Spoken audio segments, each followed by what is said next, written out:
China deflation risk grows as signs of economic weakness mount.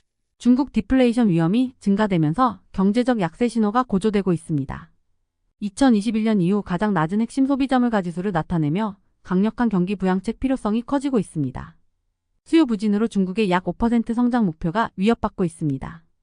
중국의 핵심 물가 상승률이 3년 만에 가장 약세를 보이며 약한 수요가 연간 성장 목표에 압박을 가함에 따라 가계 소비를 촉진하기 위한 더 큰 노력이 필요하다는 목소리가 나오고 있습니다. 국가통계국이 발표한 바에 따르면 변동성이 큰 식품과 에너지를 제외한 소비자 물가지수 CPI는 8월에 전년 대비 0.3% 상승했으며 이는 2021년 3월 이후 가장 낮은 수치입니다.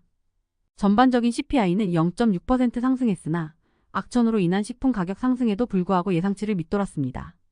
이러한 수치는 세계 2위 경제대국인 중국에서 소비 수요가 약하다는 추가적인 증거를 제공하며 기업 수익 감소, 임금 하락, 소비 위축이라는 악순환을 막기 위한 추가적인 조치가 필요하다는 목소리가 나오고 있습니다.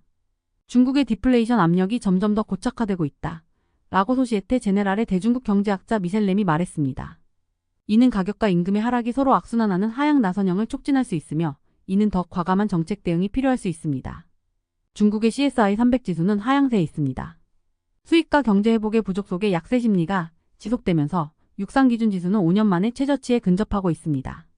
중국 10년 만기 국채 수익률은 2.13%로 이는 사상 최저 수준에 근접한 수치입니다.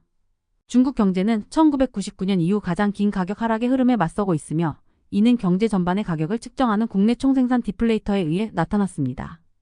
국내 총생산 GDP 디플레이터는 한 국가의 경제 전반에 걸친 물가 변동을 측정하는 지표입니다. 이는 명목 GDP와 실질 GDP의 비율을 통해 계산되며 경제에서 발생하는 물가 변동을 반영합니다. 소비와 투자 수요의 약세로 인해 전기차 및 태양광을 포함한 여러 산업에서 치열한 가격 경쟁이 벌어지고 있습니다. 이로 인해 소비자들이 구매를 미루고 기업들이 임금을 삭감하면서 중국이 약 5% 성장 목표를 달성할 가능성이 낮아지고 있습니다. 공식 통계에 따르면 차량 가격은 5.5% 하락했고 휴대폰 및 기타 통신 장비 가격은 2.1% 떨어졌습니다. 핀포인트 에셋 매니지먼트의 수석 경제학자인 장조웨이는 디플레이션에 대한 기대가 고착화되지 않도록 하기 위해서는 재정 정책이 더 적극적인 입장을 취해야 한다고 말했습니다. 소비자 물가의 소폭 상승은 무더위와 폭우로 인한 식품 가격 상승에 기인했다고 국가통계국 MBS의 수석 통계학자 동리진은 성명을 통해 밝혔습니다. 특히 신선 채소 가격은 전년 동기 대비 21.8% 상승하여 소비자 물가지수 CPI의 0.44%포인트 상승 기여를 했습니다. 공장 출하 가격은 2022년 말부터 디플레이션에 머물러 있으며 생산자 물가지수 PPI는 전년 대비 1.8% 하락하여 경제학자들의 예상치인 1.5% 하락을 넘어섰습니다. 지난주 이강전 중국중앙은행 총재는 정책 입안자들에게 지금 당장 디플레이션 압박에 맞서 싸우는 데 집중할 것을 촉구했습니다. 이는 중국의 저명한 인사가 가격 하락 문제를 인정한 드문 사례 중 하나입니다.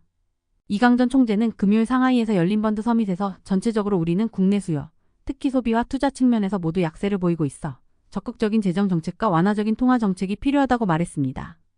이강전 총재는 경제 전반의 물가를 나타내는 국내 총생산 GDP 디플레이터가 앞으로 몇 분기 내에 긍정적으로 전환되기를 바란다고 말했습니다. 그러나 골드만삭스의 중국 수석 경제학자 후이샤는 미래에 대한 신뢰 부족과 부정적인 분위기 때문에 경기 회복이 쉽지 않을 것으로 평가했습니다. 중국인민은행의 통화정책부서 책임자인 주라는 지난주 금융기관의 평균 지급준 비율이 약 7%라고 지적하며 여전히 은행이 보유해야 할 현금의 양을 줄일 여지가 있다고 말했습니다. 분석가들은 추가금리 인하와 지급준비율 인하를 예측하고 있으며 9월이 잠재적인 조정 시점으로 거론되고 있습니다.